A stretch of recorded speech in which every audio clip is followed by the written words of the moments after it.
Je suis l'ambassadeur d'Iran, Mohamed Ahmadinejad. Je suis maintenant près de 15 mois ici à Paris. Nous essayons toujours d'avoir une approche et un comportement responsable. Et nous ne voulions pas vraiment faire en sorte que la paix et la stabilité déjà affaiblies dans la région soient encore mises au pied.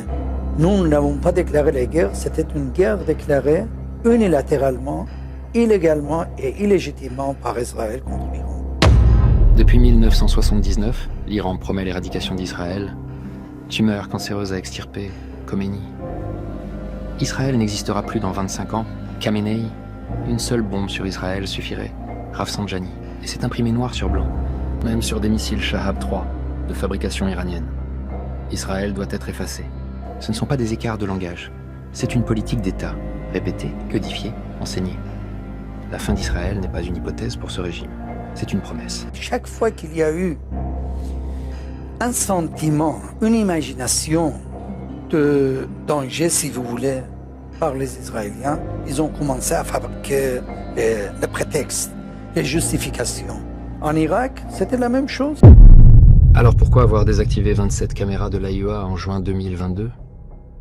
Pourquoi avoir bloqué les inspecteurs? Pourquoi avoir refusé de répondre à propos des traces d'uranium qu'on a retrouvées sur 3 sites clandestins? Les accusations doivent être prouvées, mais pas par une imagination quelconque, mais par les instances internationales.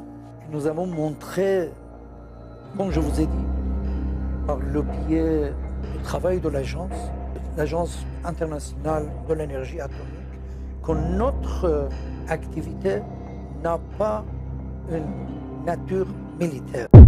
Israël est désigné agresseur alors que c'est l'AIEA même qui tire la sonnette d'alarme.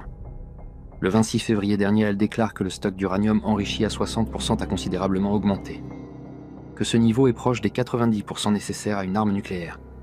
Raphaël Grossi, le directeur de l'agence, le 9 juin dernier déclare encore: le régime iranien n'a pas fourni d'explications techniquement crédibles concernant ses activités nucléaires non déclarées. Ce n'est plus du civil, c'est du quasi-militaire. Comme la réponse d'Israël depuis le 13 juin et celle des Américains dans la nuit du 22. Une réponse qui nous sauve d'un monde où l'Iran serait doté de l'arme nucléaire. Jusqu'ici tout va bien. Jusqu'ici tout va bien. Jusqu'ici tout va bien. Mais l'important, c'est pas la chute. C'est l'atterrissage.